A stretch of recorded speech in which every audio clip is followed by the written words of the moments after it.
Jika biasanya channel ini membahas konten-konten sejarah yang isinya perang melulu, sampai-sampai ada salah satu penonton yang ngomong kayak gini, sarannya boleh juga sih. Kali ini, Mimin akan membahas mengenai peperangan yang agak berbeda dengan konten-konten sebelumnya, yaitu peperangan untuk memastikan keberlangsungan hidup dari umat manusia. Yang uniknya, tokoh utama dari peperangan ini justru adalah ilmuwan Yahudi dari Jerman, yang di masa mudanya bisa dikatakan tidak setuju dengan Zionisme. Ya, tidak semua orang Yahudi setuju Zionisme. Sebagian percaya bahwa bangsa Yahudi sebagai minoritas bisa bersatu dengan masyarakatnya. Tokoh itulah yang akan Mimin bahas dalam seri kali ini. Singkatnya, tanpa tokoh tersebut, saat ini mungkin manusia sudah menghadapi bencana kelaparan. Di dalam sejarah, kita mungkin mengenal ilmuwan-ilmuwan besar seperti James Watt, Alva Edison, Louis Pasteur, dan sebagainya. Namun, sedikit dari kita yang mungkin mengenal Fritz Haber. Apalagi kalau kamu bukan anak pertanian. Kalau pertanian sampai nggak tahu sih, agak parah namanya. Bagi sebagian orang, Fritz Haber mungkin lebih dikenal sebagai ilmuwan yang mengembangkan gas beracun dalam Perang Dunia Pertama. Sekalipun demikian, ia tetap dipilih sebagai pemenang dari hadiah Nobel. Mungkin kamu bertanya, apa nggak salah? Ngembangin gas beracun, kok malah dapat hadiah Nobel? Penasaran? Masih ingin tahu? Sebelum itu, mohon di-subscribe dulu ya guys. Dan jangan lupa di-share juga ke teman-temannya. Terima kasih. Pada tahun 1868, Fritz Haber terlahir sebagai seorang keturunan Yahudi di kota Breslau, yang saat itu masih merupakan wilayah dari kekaisaran Jerman. Sekarang, kotanya bernama Wrocław, Polandia. Sejak masa mudanya, ia dikenal sangat menyukai sains, khususnya pelajaran kimia. Namun, karena kekurangan lab kimia di sekolahnya, ia pun sering mengadakan penelitiannya sendiri di kamarnya. Mungkin gak jauh beda ya dengan anak muda zaman sekarang yang suka riset sendiri di kamarnya. If you know what I mean. Pada usianya yang masih sangat muda, yaitu 22 tahun, ia berhasil meraih gelar doktor di bidang kimia organik dari Friedrich Wilhelm University, Jerman. Suatu bidang yang menurut Hank Green dari Frog Brothers, susah guys. Menurut Mimin juga susah sih. Seorang yang berhasil meraih gelar doktor bidang kimia di Jerman dengan predikat cum laude pada usianya yang masih 22 tahun, disebut apa lagi ya kalau bukan jenius. Fritz kemudian menikah dengan seorang Yahudi lainnya yang juga nggak kalah jenius. Gadis yang beruntung itu bernama Clara Immerwahr. Ia adalah wanita pertama di seluruh Jerman yang mendapat gelar doktor dalam bidang kimia dengan predikat cum laude. Mungkin banyak dari kita ya yang merasa pasangan ilmuwan jenius ini tentunya akan memiliki hidup yang bahagia.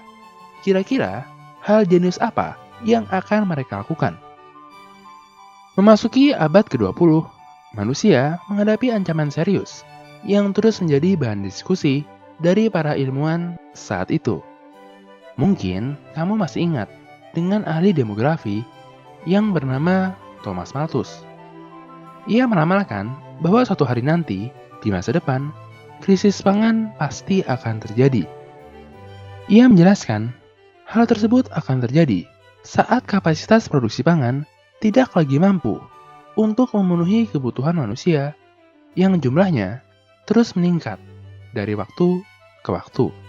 Menurut Malthus, solusi dari masalah tersebut adalah antara mengurangi jumlah kelahiran dengan alat kontrasepsi contohnya, atau meningkatkan jumlah kematian dengan perang, wabah penyakit, dan sebagainya. Pada tahun 1900 saja, jumlah manusia di dunia sudah mencapai 1,6 miliar orang. Agar mampu memenuhi kebutuhan pangannya, lahan-lahan pertanian yang ada harus terus berproduksi. Masalahnya, ketika lahan yang subur terus-menerus digunakan untuk kegiatan pertanian, maka tingkat kesuburannya juga akan berkurang. Demikian juga dengan kandungan nitrogennya. Nitrogen merupakan salah satu unsur hara terpenting bagi pertumbuhan tanaman.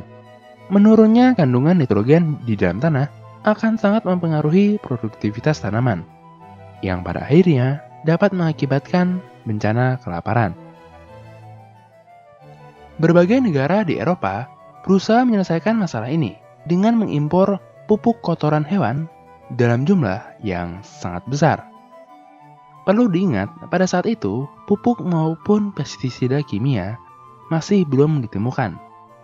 Semuanya masih organik. Yup, lu nggak salah dengar. Saat itu, semuanya masih serba organik. Keberuntungan tak akan berpihak pada sebuah negara di Amerika Latin yang bernama Chili. Chili dikenal sebagai negara yang mengekspor guano. Guano adalah sejenis pupuk dari kotoran hewan yang terkenal kaya akan kandungan nitrogennya. Jadi, bisa dibayangkan, saat itu, ketahanan pangan dari negara maju sekalipun sangat bergantung pada impor kotoran hewan dari negara lainnya. Bagi mereka yang mempelajari pertanian, ketahanan pangan adalah hal yang sangat penting bagi setiap negara. Terus bergantung pada impor untuk memenuhi kebutuhan pangannya, mungkin bukan pilihan yang baik dan bijaksana. Sebenarnya pada zaman itu, para ilmuwan sudah mengetahui bahwa di udara banyak terkandung nitrogen. Yang jadi masalah, tidak seorang pun yang sanggup mengubahnya menjadi pupuk. Benar-benar ironis, manusia sudah berhasil melihat solusinya, namun tidak sanggup meraih solusi tersebut. Bagaikan kata pepatah, tikus mati di lumbung padi. Namun, pada tahun 1908, itu semua berubah ketika seorang ilmuwan Jerman berhasil menerobosnya. Kira-kira bagaimana ya kisahnya? Sebelum itu, mari kita tonton cuplikannya.